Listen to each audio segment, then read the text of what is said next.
Buen día, les damos la bienvenida a los televidentes de Vértigo TV, una nueva opción dentro de nuestra plataforma de multimedios, contenidos en nuestro portal de Vértigo Político, en donde pueden acceder a las noticias del día al minuto, con una rica información y con el acceso a la revista Vértigo, semanario político con 11 años y con una circulación a nivel nacional. Mi nombre es Ángel Hernández, hoy inauguramos una nueva serie donde abordaremos temas variados y qué más tema importante en este momento que la cuestión educativa. Y nuestros primeros invitados, a quienes les agradecemos su presencia y su tiempo para abordar este tema, es el licenciado Francisco Landero, presidente de Suma por la Educación, y Milagros Fernández, del Instituto de Fomento e Investigación Educativa, una asociación civil surgida en 1988, con quienes abordaremos pues el tema educativo, sobre todo pues las implicaciones que tiene la aprobación de las leyes secundarias, ¿no? Y de la reforma educativa que ya entrará en forma propiamente a partir de la promulgación que hizo el presidente Enrique Peña Nieto de estas leyes secundarias. Francisco Landero, gracias por acompañarnos. Milagros Fernández, gracias también por acompañarnos. Y como primer tema, pues me gustaría que nos platicaran cuál ven o cuál es su perspectiva ya que está entrando de manera total la reforma educativa aprobada a principios de este año por el Congreso mexicano y ya con la promulgación de las leyes secundarias en la materia. Milagros, por favor. Mira, yo creo que como todas las reformas, siempre deja a personas insatisfechas, a personas que hubieran querido más de ella, y hay personas que se encuentran pues muy satisfechas con la reforma. Nosotros, yo creo, dentro de las organizaciones de la sociedad civil que hemos estado trabajando muy cercano a esta reforma educativa, creo que nos encontramos satisfechos. ¿Por qué? Porque por primera vez vemos un cambio, una reforma política es un cambio político el que se lleva en educación. ¿Por qué? Porque tenemos la posibilidad de que se construya un sistema meritocrático basado en el mérito de los maestros. De ahora en adelante, a través de estas reformas, los maestros, el acceso a las plazas a ser maestro va a ser a través del concurso. Sí, se visualiza un acompañamiento de los maestros. Los maestros se les ha exigido mucho, se les exige mucho en este siglo XXI para que México sea competitivo, pero los maestros han estado solos, tienen que tener un acompañamiento pedagógico a través de sus asesores, el poder generar en la escuela planes, no burocráticos, sino planes de mejora en la escuela y que la escuela sea el centro de la mejora. Esto es muy importante. Y yo creo que no podemos cantar victoria porque luego somos muy dados a que ya hay reforma educativa. Yo creo que tenemos un piso para construir una educación de calidad y equidad para todos los niños y niñas y jóvenes de este país, ¿no? Para atender el rezago, para atender muchas situaciones que nos dejan ahorita insatisfechos de la calidad de la educación que tenemos. Francisco, ¿tú cómo ves sobre todo después de esta situación que enfrentó la última etapa legislativa, las presiones? ¿Tú crees que tienen sustento en función de lo que se aprobó, en función de lo que se busca del Ejecutivo junto con los partidos y el Congreso? Bueno, en primer lugar, agradecerle a Vértigo esta oportunidad y a ti en esta nueva sección por la oportunidad que se le da a organizaciones de la sociedad civil. No creas que es fácil conseguir espacios mediáticos, editoriales para la sociedad civil, y esto lo comento también porque así tuvimos que tener una constante búsqueda de espacios gubernamentales, legislativos y también sociales para impulsar las propuestas que la sociedad civil traíamos para estas tres leyes secundarias, la ley del INE, la Ley General de Educación y la reciente o aprobada Ley General de Servicio Profesional. Nosotros, como bien lo dice Milagros, lo vemos también como un piso apenas, los cimientos para empezar a construir el edificio de la calidad y equidad educativa. En segundo lugar, pues sí, es cierto, como lo mencionas, que hubo presiones, que hubo desaciertos también en la forma de conducir estas reformas, pero al final creo que en su mayoría imperó estas cuestiones positivas y concretas a favor de la educación, como la meritocracia hacia el maestro, como la evaluación como medio para saber dónde estamos, cuál es nuestra realidad y a partir de ahí capacitar, formar. Y el tercer punto, pues muy importante, empezar a definir qué era la calidad. Aquí hay algo que quiero destacar. En nuestras leyes anteriormente no existía una definición de calidad educativa, mucho menos los parámetros, y eso te puedo decir que de las organizaciones que participamos con propuestas, muy especialmente el IFIE y Suma por la Educación, influimos para que se pusiera esta definición y estos parámetros de evaluación. Sí te quiero decir que pensamos que la cuestión de evaluación, tanto en el INE como en la Ley de Servicio Profesional, es muy positiva. Sin embargo, especialmente en lo que es la carrera del magisterio, todavía hay grandes pendientes y que hay que empezar a abordarlos a la brevedad. Claro. Gracias. Aquí como parte de los objetivos de Suma por la Educación, leo la sociedad abriendo espacios a la calidad educativa, que es su lema. Y a mí me parece importante porque a veces dejamos de lado un poco la voz social y de quienes se organizan en un tema pues fundamental. Eso todos coincidimos y sabemos que es muy importante, pero a veces como que no entendemos muy bien. ¿Qué tan importante es la sociedad para poder, digamos, conjuntar estos esfuerzos? Que la labor o la responsabilidad que tiene el gobierno, que tiene la Secretaría de Educación Pública, que tienen instituciones públicas, realmente se refleje, porque de pronto pareciera que son los actores un poco olvidados y que realmente también, pese a sus organizaciones, esfuerzos no son tomados en cuenta. Queremos escucharlos en ese sentido. Yo creo que como organizaciones de la sociedad civil, uno de nuestros mensajes más importantes es decir que la educación es tarea de todos. No, la educación no es tarea del gobierno, no es tarea de los maestros, no es tarea nada más de los alumnos, es responsabilidad de todos. Y el que en este país haya una educación de calidad va a implicar una corresponsabilidad de todos, para exigir, para participar, para construir. Nosotros como organizaciones de la sociedad civil tenemos una historia que no ha sido fácil, pero que hemos logrado organizarnos.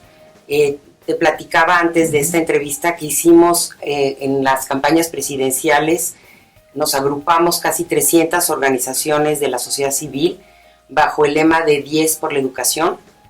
Hicimos una cosa inédita en México, que es citar a los candidatos presidenciales en aquel momento a hablar de educación, a preguntarles cuál era la agenda educativa que tenían para que hubiera una rendición de cuentas. A partir de esta organización hemos seguido trabajando con esta reforma educativa que sí nos tomó de sorpresa, hay que decirlo, no nos lo esperábamos, ¿sí?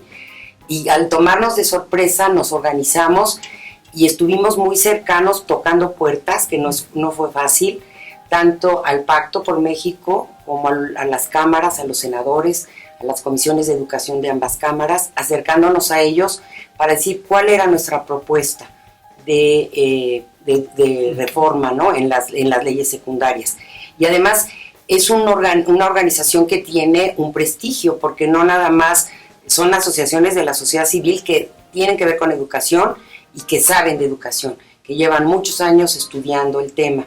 Entonces, a través de mucho trabajo hicimos unas propuestas muy serias, algunas de ellas las vemos reflejadas en, como lo decía Paco, por ejemplo, la calidad de la educación que se define, ¿no? Tenemos todavía mucho camino, porque si somos conscientes de que esto es apenas un piso, pues nosotros tenemos que seguir trabajando en esta implementación de la reforma. ¿Cómo podemos exigir que se implemente y cómo podemos estar pendientes de cómo se implementa y también dar nuestros puntos de vista, ¿no? De cómo se van implementando las cosas? Entonces, creo que ya estamos organizados y vamos a estar presentes porque estamos convencidos de que la educación es tan importante para este país que debe ser una responsabilidad de todos. Perdón, Francisco, antes de escuchar tu opinión, sabemos que el sistema educativo mexicano es enorme, grande, ¿no? Con una historia, pero desde la sociedad civil, ¿cuáles serían, en tu opinión, digamos, aquellos aspectos elementales, digamos, que la autoridad educativa o la política educativa ha dejado, digamos, de lado, ¿no?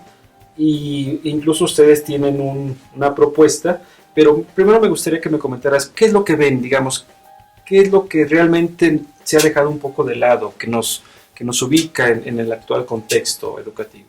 Bueno, los malos resultados, tanto nacionales o internacionales, nos llevan a responder a tu pregunta de que se ha dejado de lado casi todo. Se ha dejado de lado un presupuesto y un gasto educativo equilibrado y eficiente, y en donde ha dominado más la falta de transparencia y la ineficiencia y mala distribución. Se ha abandonado los contenidos, el desarrollo curricular, y entonces no estamos enseñando los conocimientos, habilidades o competencias de acuerdo a las necesidades nacionales e internacionales. Se ha abandonado justamente la formación integral de los maestros y un servicio profesional docente claro desde la preselección y vocación del maestro hasta su jubilación, pasando por las etapas de su desarrollo y su ascensión horizontal o vertical o incrementos salariales, de acuerdo justamente a los resultados.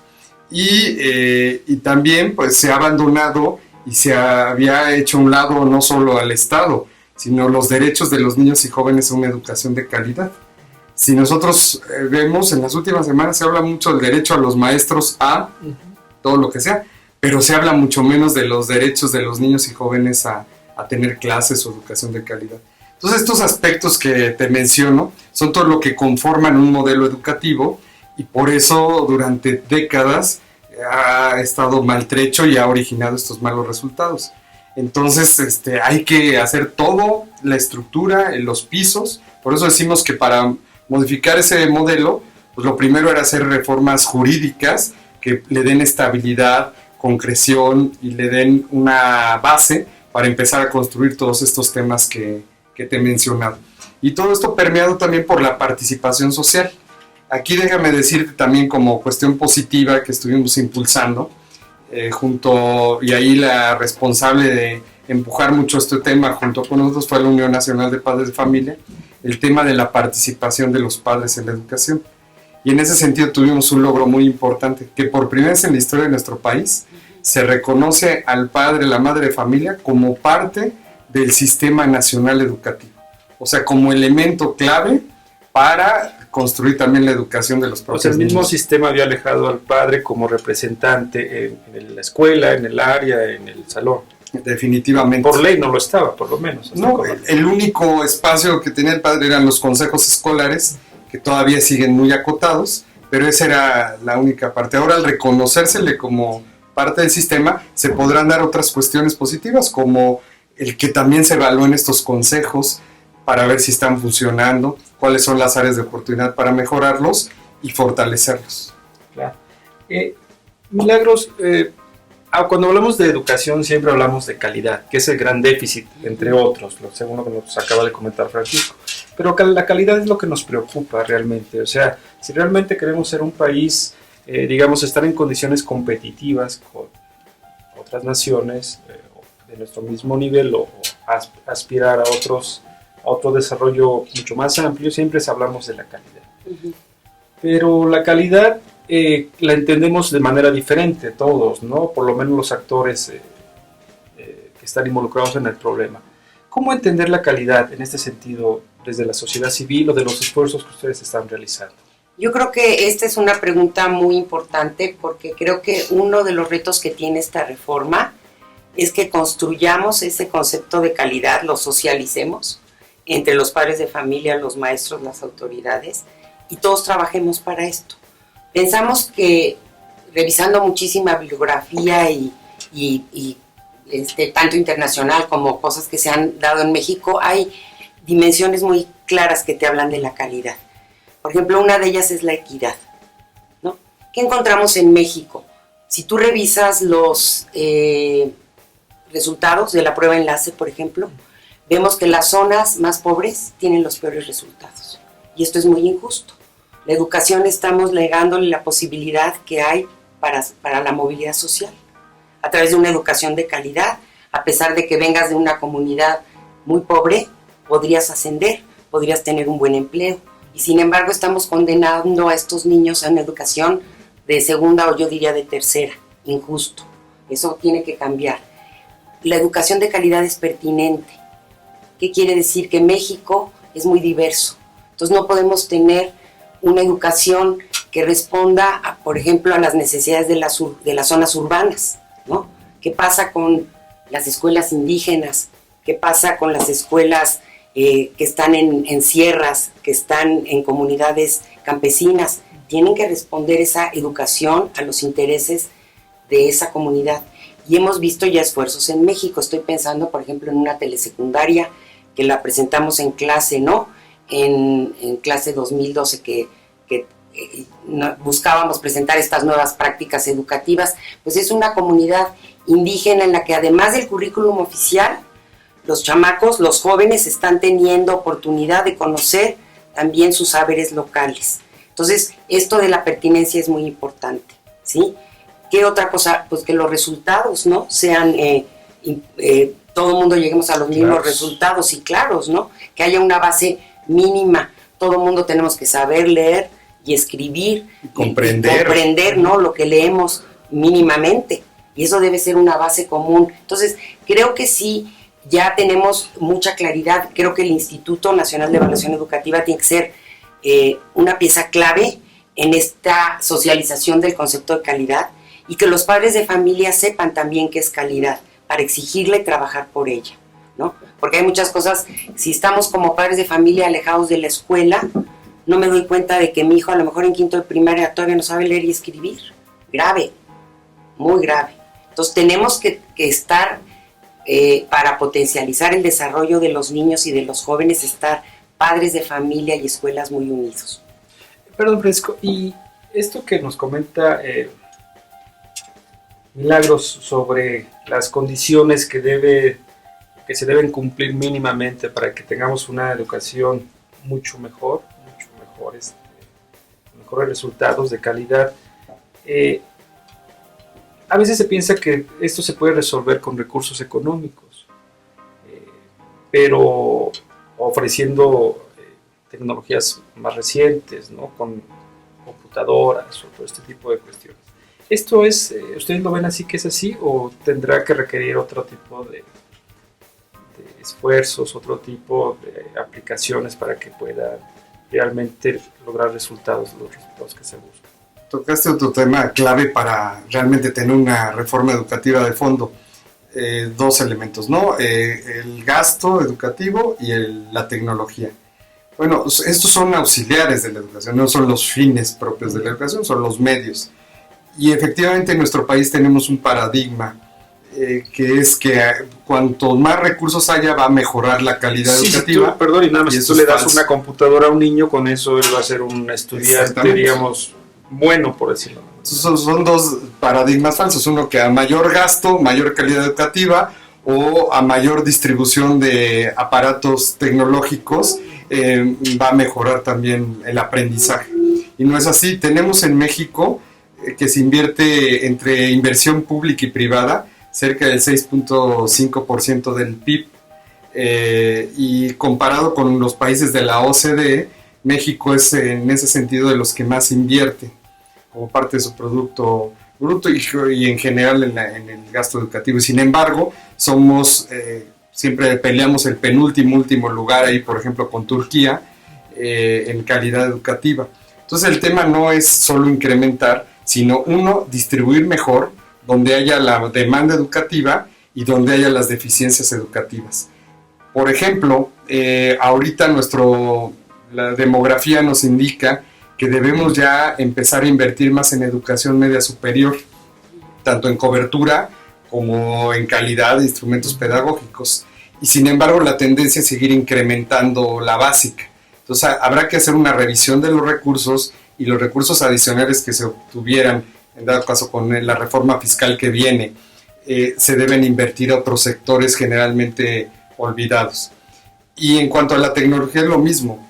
Está muy de moda empezar a repartir laptops, computadoras, pero si esos instrumentos tecnológicos no tienen la pedagogía y los contenidos, va a ser muy difícil que tengan realmente una incidencia en el aprendizaje y también en el desarrollo de competencias de los niños y jóvenes. Entonces sí hay que tomarlo con cuidado, no decir que hay que hacerlo a un lado, hay que introducirlo, pero siempre tomando estos instrumentos, estos contenidos de una forma más integral y evitándonos con ello que caigamos a veces en populismos o discursos que solamente buscan resultados a corto plazo. Claro. Yo hay otra cosa, Ángel, que me gustaría puntualizar en relación a la calidad, que tenemos también que garantizar condiciones mínimas de operación de las escuelas. Los maestros tienen que asistir, no se pueden parar clases porque me voy a una manifestación, ¿sí? También tiene que tener agua, por ejemplo, las escuelas, los baños, que haya drenaje, que haya bancas. Hay escuelas que están realmente en un deterioro bárbaro y lo hemos visto, y no saliendo muy lejos, no hace falta irse muy lejos. Entonces también el Estado tiene que tener esta responsabilidad de generar y de asegurar unas condiciones mínimas de operación para todas y cada una de las escuelas del país.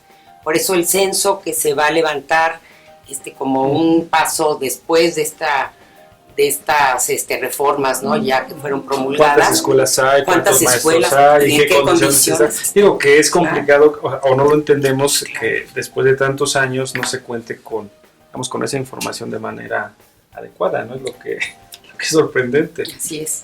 Y eso va a ser importantísimo para que el Estado pues pueda realmente conocer qué pasa con todas estas escuelas, ¿no? Claro. Milagros, y bueno, hay una parte que también me parece que es destacado abordar, es, bueno, hay diferentes actores. Hoy nos enfrentamos, por ejemplo, a los maestros, a una parte de los maestros, de la coordinadora que durante esta semana se han manifestado en la Ciudad de México en contra de las leyes secundarias aprobadas ya finalmente. Pero bueno, esto nos lleva a ver cómo está imbricado en todo el sistema educativo toda una serie de factores, que está por un lado la autoridad educativa, que reconoce también deficiencias, ¿no? Por otro lado está el Sindicato Nacional de Trabajadores de la Educación, que es la representación, ¿no?, sindical de la mayoría de los profesores, esta corriente de la Coordinadora de Trabajadores, que también pues, se ha manifestado en contra, ¿no? Pero ¿cómo entender entonces, digamos, este contexto o esta presión a la que se ve sometida la educación?